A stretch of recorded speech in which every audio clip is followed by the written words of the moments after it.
The moment Gwen Farrell leaned across the table at Mill Haven Diner and told Colin Dray, in front of his 9-year-old daughter, loudly enough that the booth beside theirs went still, that men with grease under their fingernails really ought to know which places were meant for them, nobody moved. Not the couple near the window. Not the older man at the counter who had been nursing the same cup of coffee for 40 minutes. Not Bree, who had been waitressing at Mill Haven Diner for 6 years and had learned that certain silences were better honored than broken.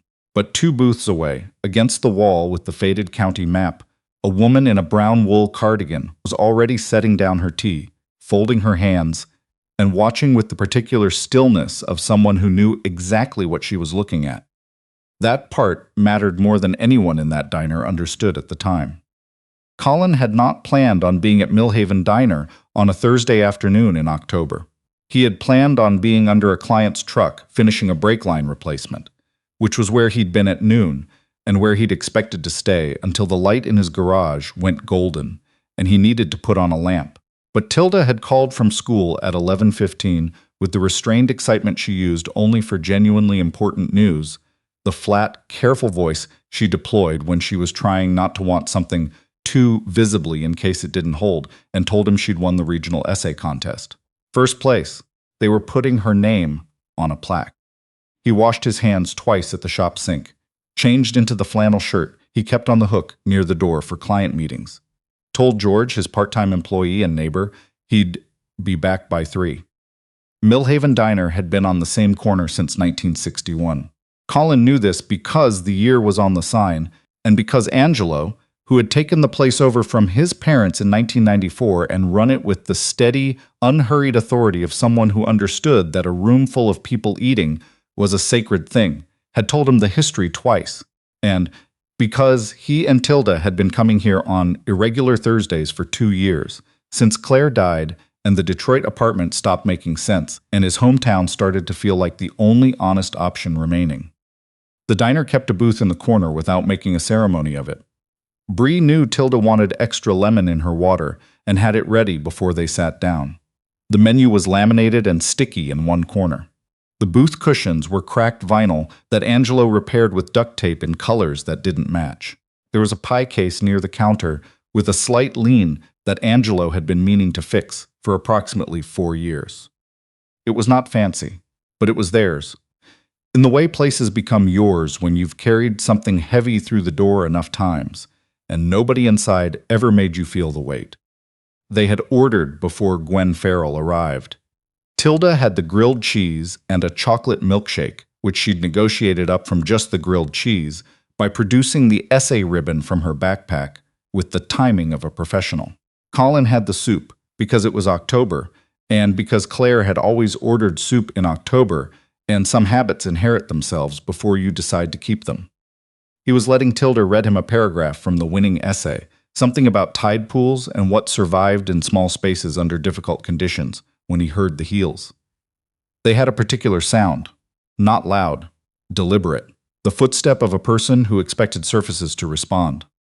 Gwen Farrell was in her early 40s and moved through rooms in the manner of someone who had long since decided that the relevant question was never whether she would be accommodated, only how quickly. She was dressed in the specific way of wealthy people performing casual. Structured blazer, dark jeans, accessories understated enough to signal price. And she had 2 people with her, a younger woman with a laptop bag and the expression of someone paid to make herself invisible, and a man in a gray sport coat who stood near the door and scanned the room the way people did when they'd been trained to treat public spaces as variables. Gwen didn't scan, she appraised. Her eyes moved across the diner and settled on the corner booth with the look of someone who had already decided the outcome and was simply noting the current obstacle. Bree appeared from behind the counter.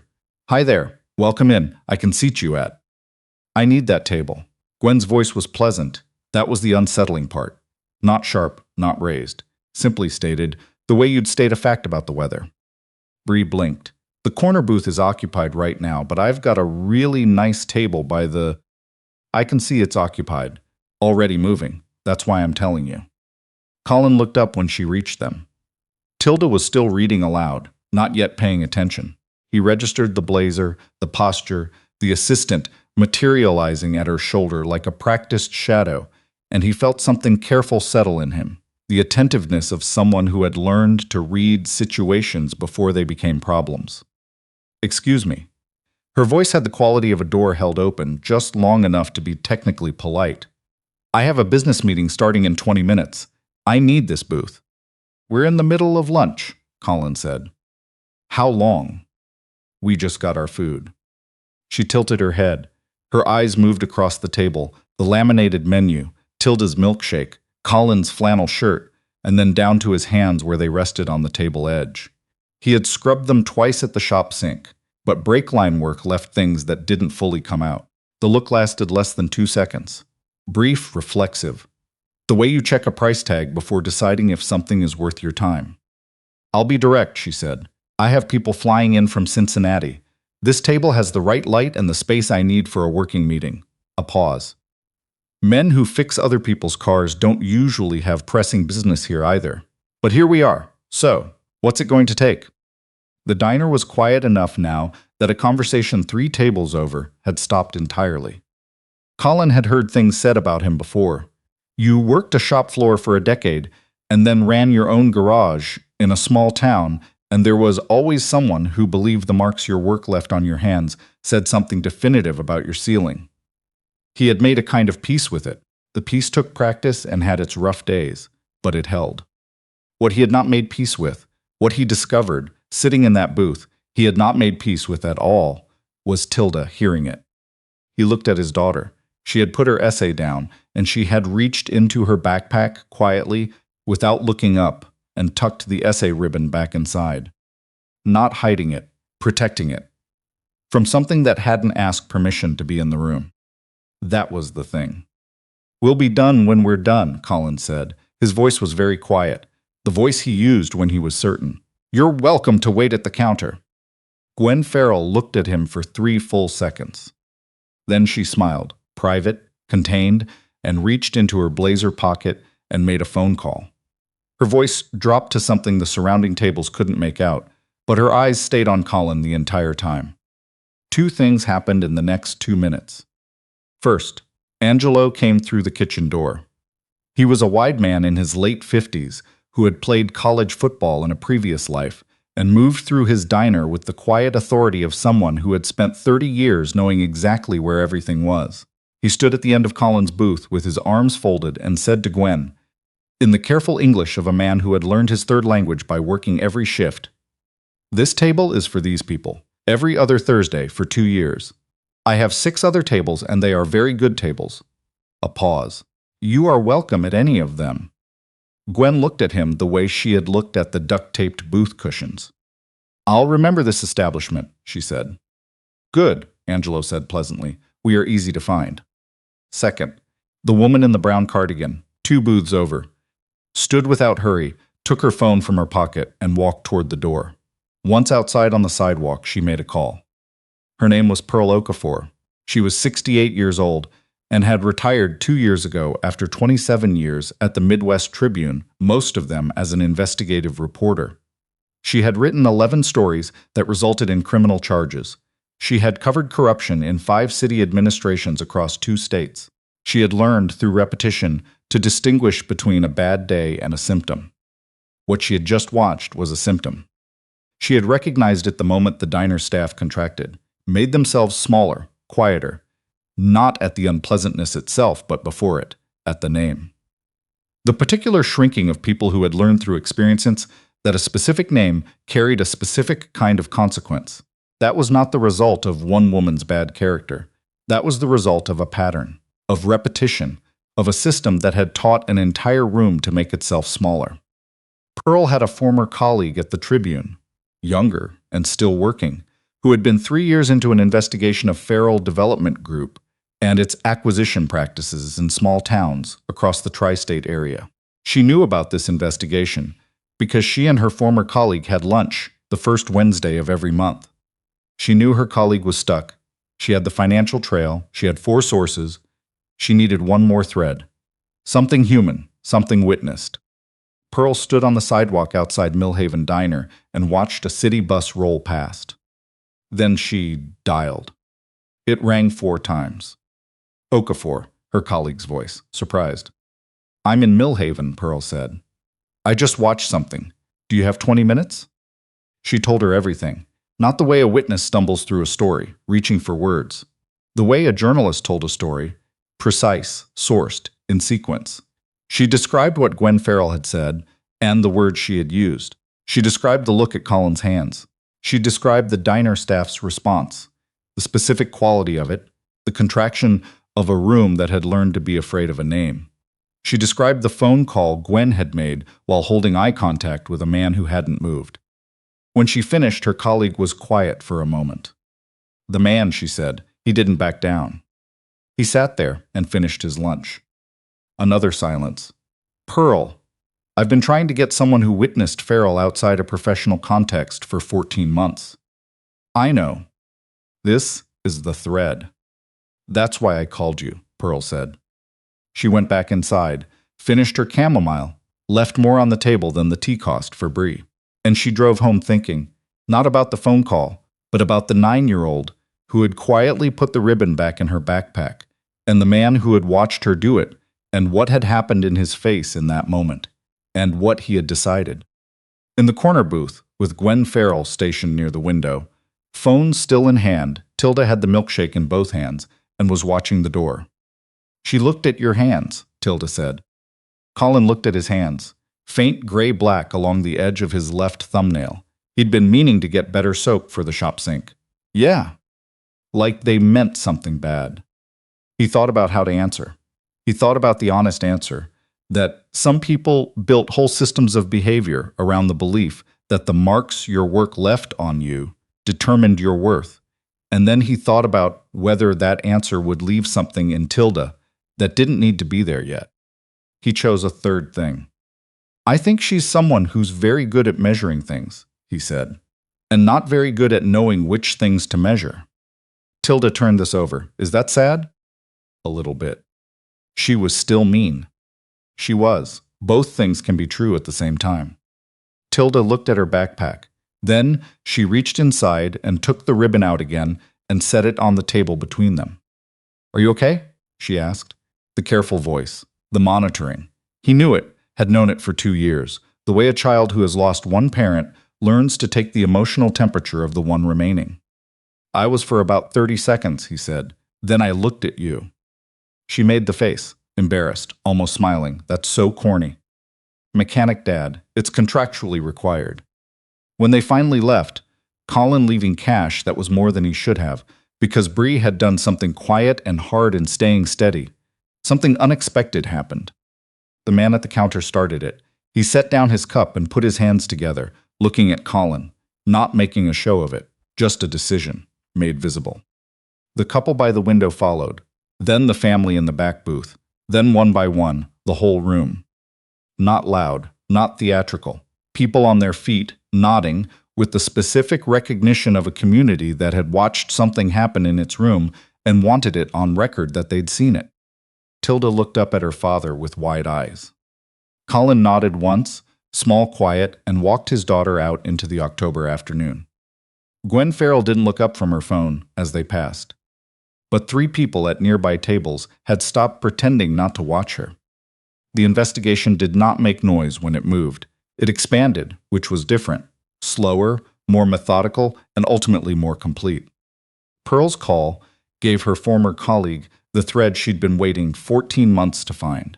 The thread led to a former Farrell project manager who had resigned 18 months prior and answered his phone on a Tuesday afternoon and said, before any introduction was finished, I've been waiting for someone to ask.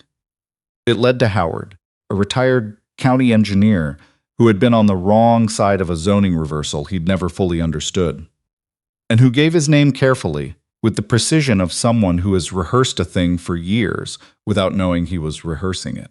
It led to a sitting county commissioner who had received consulting fees from a Farrell-adjacent LLC while approving a land use variance in his own district, a detail that, once in print, left him very little runway.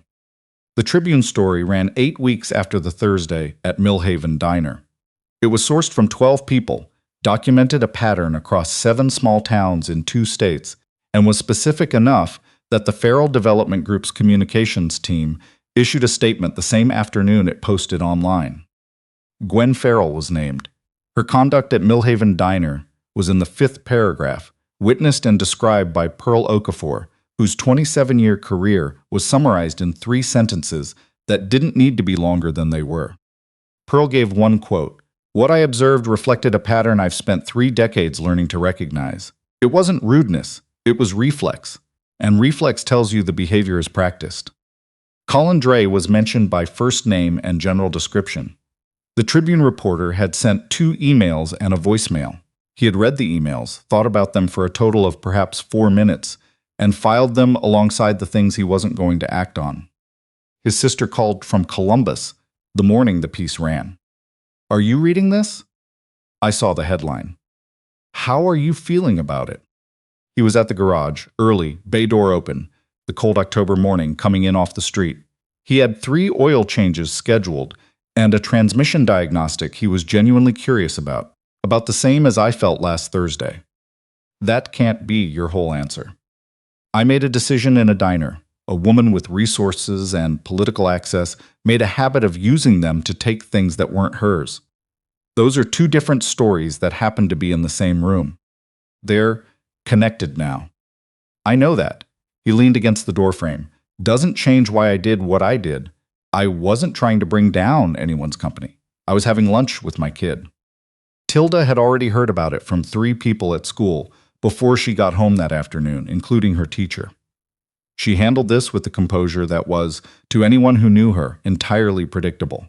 She sat at the kitchen table with her snack and said, "Mrs. Peterson said you were in the news." "Mentioned in the news." "You were specifically mentioned." "Yes." She ate a cracker. "Are you going to talk to the reporter?" "No." She considered this. "Is that because you don't want the attention, or because you don't think it would do anything useful?" "Mostly the second one." "Okay." She opened her homework folder. "I think that makes sense." The county commissioner with the consulting fees resigned within 2 weeks, citing time he wanted to spend with his family, which was the phrasing used when someone had been given a narrowing set of options. The state attorney general's office announced a review. Howard, the retired engineer who had been first to give his name, did a brief local radio interview and said he had been waiting for several years for a moment when speaking felt survivable. What had made it feel survivable was watching someone in a small-town diner decide that certain things were not for negotiation. He didn't name Colin. He said a man, and the town understood exactly who he meant. 2 years after the Thursday in October, a settlement was reached with the state. Farrell Development was required to divest 2 parcels from the disputed variants and pay into a municipal restoration fund. The company continued under a restructured board with independent directors. Gwen Farrell had not selected. Pearl Okafor followed the case from retirement. She had returned almost completely to the ordinary life of a woman in her late 60s, a substantial backyard garden, 3 newspapers a day, Wednesday lunches, with former colleagues who possessed the specific conversational energy of people who missed the work without wanting to return to it. She had declined all interview requests. She had declined a speaking invitation from a civic accountability organization after thinking about it for 3 days, because she had developed over 27 years a finely calibrated sense of the difference between contributing something and simply being present for decoration. What she had done at Millhaven had already served its function. Anything additional would be, as she told her Wednesday lunch companions, theater. She thought about Colin Dray sometimes. Specifically, she thought about his posture in that booth. The way he hadn't performed anything, hadn't played to the room, hadn't risen to the bait, or shrunk from it. She had covered people in difficult moments for the better part of 3 decades. Most of them became slightly less than themselves under pressure, louder, or smaller, or both at once. He had stayed exactly himself. She had seen a lot of things in a lot of rooms. She thought that was the rarest one. She sent a short note to Angelo in December, thanking him for his steadiness that afternoon. He replied on a postcard with a hand-drawn map to the diner and the words, "Booth in the back is yours whenever you like. The pie case leans. The pie does not." She framed the postcard. It sat on her desk, and sometimes when she paused in her reading and looked up, she looked at it. Colin kept running his garage. He had spent 12 years as a senior powertrain engineer at an OEM supplier in Detroit, and there was almost nothing in a combustion engine he hadn't worked through from the inside. The small-town garage had been Claire's idea, originally. Back when they used to drive through Millhaven on their way to her parents' place in the summers, and she would say, every single time, looking out the window, "You could do it here, you know. You could open something here." He hadn't taken it seriously until after, when serious became the only mode available to him.